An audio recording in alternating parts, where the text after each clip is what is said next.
Blessed and happy Saturday to all of you, my dear friends, my dear brothers and sisters, my dear good people of God, faithful followers of the Daily Gospel Reflection with Father Jack. My dear kababayan, today is April 12, 2025, and today is Saturday within the 5th week of Lent, year C. Our Gospel for today is from the beautiful and the wonderful account of the Gospel of John, chapter 11, verses 45 to 56.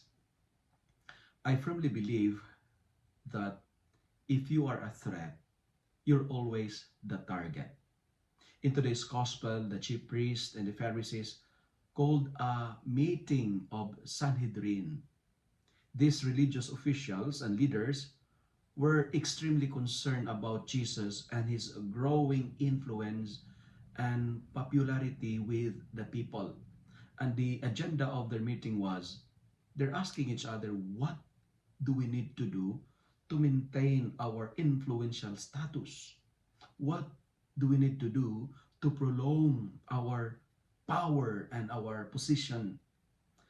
Jesus was a threat to their power, and also they're worried that the Romans might come to take their land and be in control of their nation. Now, if they will not take immediate action, they would lose their power. They would lose their status and authority. And for them, Jesus as a threat to their status, a threat to the status quo, must be deleted from the picture. Now, what can we learn from today's gospel? Because next week, we're going to celebrate the Holy Week. What can we learn from the gospel for today? The word that I would like to highlight is sacrifice. Jesus offered himself for us to be saved. He embraced the pain for us to experience comfort. He chose to die so that we may live. Remember, no sacrifice, no victory, no pain, no gain, no cross, no crown. Sacrifice. And what saddened me in today's gospel is the suggestion of a high priest, Caiaphas. And this is what he said, and I quote, "It is better for one man to die for the people than to have the whole nation be destroyed." End of the quote.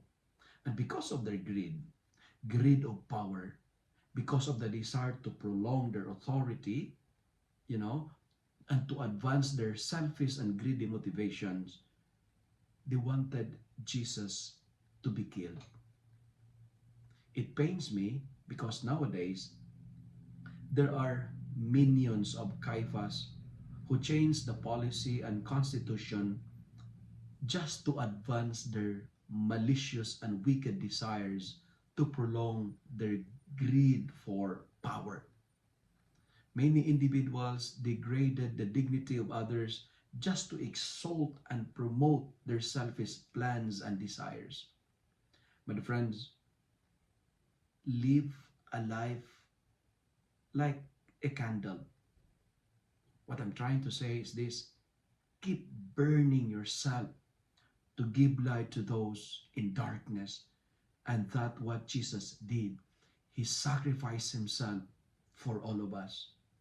And personally speaking, I admired those who work hard, those who give up their comforts just to bring comfort to their loved ones. I admire those missionaries who work hard just to give a better life for other people. Today, we are challenged to never use our power, never use our authority just to advance our selfish and greedy motivations like the chief priest and the Pharisees did. Let us follow the example of Jesus and let's do some sacrifices and mortifications as we prepare ourselves for the coming wonderful celebration. If you love and like this reflection, kindly share it with your friends, share it with your family. Make the Word of God viral so that many will be blessed. Amen.